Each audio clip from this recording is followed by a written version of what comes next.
असल में हम कॉन्फिडेंस के बिना कुछ नहीं होते। कॉन्फिडेंस ही ऐसी की है जिसके चलते हम किसी भी मुकाम को हासिल कर सकते हैं। फिर चाहे वो इंटरव्यू क्लियर करना हो, एग्जाम देना हो, किसी को प्रपोज करना हो या किसी से अपने मन की बात करनी हो। अगर आप में कॉन्फिडेंस ही नहीं होगा तो आप कितनी भी कोशिश कर लो, कभी भी ऐसा कोई काम कर ही नहीं पाओगे जिसमें जरा सी भी डेयरिंग की जरूरत पड़ती है। आज मैं आपको सबसे आसान रास्ते बताऊंगा जो आपके कॉन्फिडेंस को दुगना करने में आपकी बहुत बड़ी हेल्प करेंगे। ये 6 रास्ते आपके कॉन्फिडेंस को बूस्ट करने में बहुत सही तरीके से काम करेंगे। इसमें 2 आपके पास्ट से कनेक्टेड हैं, अगले 2 आपके प्रेजेंट से और उससे अगले 2 आपके फ्यूचर से। तो बस आप जुड़े रहो इस वीडियो में आखिरी तक। तो चलिए दोस्तों शुरू करते हैं। सबसे पहले है अपने आप को पास्ट की कामयाबी याद दिलवाओ। पता यार, जब हम किसी चीज में अनसक्सेसफुल होते हैं या हम दुखी फील कर रहे होते हैं ना, तो हमारा कॉन्फिडेंस बहुत ही ज्यादा लो हो जाता है और फिर हमें ऐसा लगता है कि हम कामयाबी के लिए बने ही नहीं हैं, हमारा कोई वजूद है ही नहीं। जबकि यार आप जब भी बहुत अकेला और बहुत लो फील करो तो पास्ट में जो भी जिस भी चीज में आपने कामयाबी हासिल की है या जो भी आपने ऐसा किया हो जिसने आपको खुशी दी हो, आपको तुरंत उसे सोचना चाहिए। क्योंकि मेमोरी ही होती है जो हमें हंसाती भी है और रुलाती भी है और जिसकी वजह से हम एकदम फुल चार्ज फील करते हैं। इसके बाद है, जब आप पास्ट की कामयाबी के बारे में सोचो तो उसके साथ ये भी सोचो कि आपने उसकी कैसे प्रेपरेशन की थी। असल में हम जब किसी चीज में सक्सेस होते हैं, हम जिस तरह उसको पूरा करने में, पाने में उसके पीछे लगे रहते हैं, उस पर काम करते हुए हम ये नहीं सोचते कि ये दिन है या रात है, हम बस उस काम को पूरा करने के लिए जी तोड़ मेहनत कर रहे होते हैं।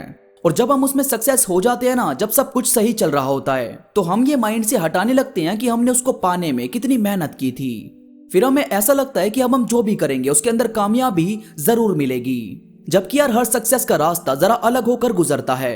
आपको यार जब भी अपना कॉन्फिडेंस बढ़ाना हो तो पहले की प्रिपरेशन को सोचो, उसे देखो कि आपने उसमें किस तरह से काम किया था। अब जैसे एक लड़के ने अपना बिजनेस शुरू किया था, उसको बिजनेस का इतना चाव था, इतना पागलपन था कि वो उसमें पहले सक्सेस हुए लीडर्स से मिलना, लोगों से बात करना, अपने बिजनेस को ऊपर ले जाने के लिए नए नए चेंजेस करना, पूरा काम लिखना, प्लान के हिसाब से काम करना, ये सब कुछ उसने इतना पॉजिटिव होकर और इतना पेशेंस रखकर काम किया कि उसका बिजनेस चलने लगा। और इसी बिजनेस के चलने से उसे धीरे धीरे अपने ऊपर बहुत ही ज्यादा कॉन्फिडेंस फील होने लगा। अब यार वो सोचता तो सब कुछ सही था, मगर इस बीच उसने एक और बिजनेस शुरू करने की बात सोची और अपना पूरा फोकस उस दूसरे बिजनेस में भी लगाने लगा।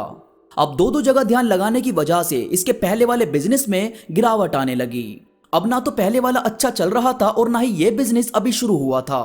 और आप तो जानते ही हो, लोग जब किसी की तारीफ करनी हो तो सबसे पीछे जाकर खड़े हो जाते हैं और बात हो उसकी बुराई की तो गूंगे भी बोलने लगते हैं। इसके साथ भी ऐसा ही था। आसपास के लोग बोलने लगे कि हमने तो पहले ही कहा था, ये कहां कर पाएगा बिजनेस, बिजनेस तो बड़े घर के लोग करते हैं। मतलब ऐसी काफी बातें सुनने से इसका कॉन्फिडेंस काफी गिरने लगा था। फिर ये यार बैठकर अपने बीते दिनों को ही सोच रहा था कि किस तरह से इसने पहले अपना बिजनेस शुरू किया था, कैसे इसने बाकी लोगों की एडवाइस ली थी और तब जाकर अपना बिजनेस शुरू किया था। अब की बार इसने बस खुद की सुनी, किसी की एडवाइस नहीं ली और नतीजा ये निकला। अब इसने फिर से पहले की तरह लीडर्स की एडवाइस लेना, उस काम में सक्सेस हुए लोगों की बातें सुनना शुरू किया और वही पहले वाली एनर्जी के साथ काम शुरू किया और अब बिजनेस दोबारा चलने लगा। तो भाई आपको अपने पास्ट से तो बहुत सी चीजें सीखनी ही पड़ेगी। इसके बाद प्रेजेंट में अपने आप से पॉजिटिव वे में बात करो। अगर आपने खुद को ही नेगेटिव बोलना शुरू कर दिया तो आपकी एनर्जी कभी आपको मिल ही नहीं पाएगी। याद रखो दोस्तों कि आपने अगर अपने अंदर की रोशनी बुझा दी तो आपको पूरे शहर में सिर्फ अंधेरा ही दिखेगा, और अपने अंदर मशाले जलाई रखी तो आप रात में भी चमकने का दम रखेंगे। इसके बाद है, आप जिस भी वजह से डाउन फील कर रहे हो उसकी वजह ढूंढो और अपने आसपास उन्हीं लोगों को देखो जिनके साथ वो चीजें हो चुकी, जो लोग इस रास्ते से गुजर चुके हैं। उनसे बात करने की कोशिश करो। इससे आसान रास्ता कोई हो ही नहीं सकता अपने आप को बाउंस बैक देने का। इसके बाद है फ्यूचर। अपने आप को सक्सेसफुल इंसान की तरह ही सोचो।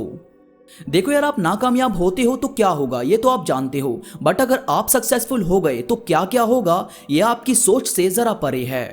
तो भाई एक्सपीरियंस लो सक्सेस होने का, ताकि आज की लाइफ और सपनों की लाइफ एक हो सके। और हमेशा याद रखो कि बाउंस बैक हमेशा खाली बैठने से कहीं बेहतर होता है। जो हो गया है उसमें सर पकड़कर बैठोगे तो हमेशा वही माइंड में आएगा जो हो गया है, बट जो करना है उसको करने पर ध्यान दोगे तो हमेशा वही माइंड में आएगा कि अब कौन कौन से रास्ते आपके लिए खुल चुके हैं। तो यार शौक मनाना बंद करके जश्न मनाना शुरू करो। यही आपकी जिंदगी के नियम होने चाहिए। दोस्तों उम्मीद करता हूं ये बातें आपको समझ आई होगी। इस वीडियो से आपको काफी कुछ नया सीखने को मिला होगा। वीडियो पसंद आई हो तो प्लीज लाइक करो और कमेंट करके मुझे जरूर बताओ। और अगर आप अब तक मुझसे इंस्टाग्राम पर नहीं जुड़े तो प्लीज यार इंस्टाग्राम पर मुझसे अभी जुड़ो। इंस्टा पर मैं बहुत सारी चीजें अपडेट करता रहता हूं जो मुझे यकीन है कि आपको जरूर पसंद आएगी। इंस्टाग्राम का लिंक नीचे डिस्क्रिप्शन में मौजूद है और अगर किसी वजह से वो लिंक ओपन नहीं होता तो आप अनडिस्कवर्ड ट्रूथ 0 सर्च करके मुझसे जुड़ सकते हैं। तो अभी के लिए बस इतना ही। मैं मिलूंगा आपसे नई वीडियो के साथ, तब तक के लिए धन्यवाद।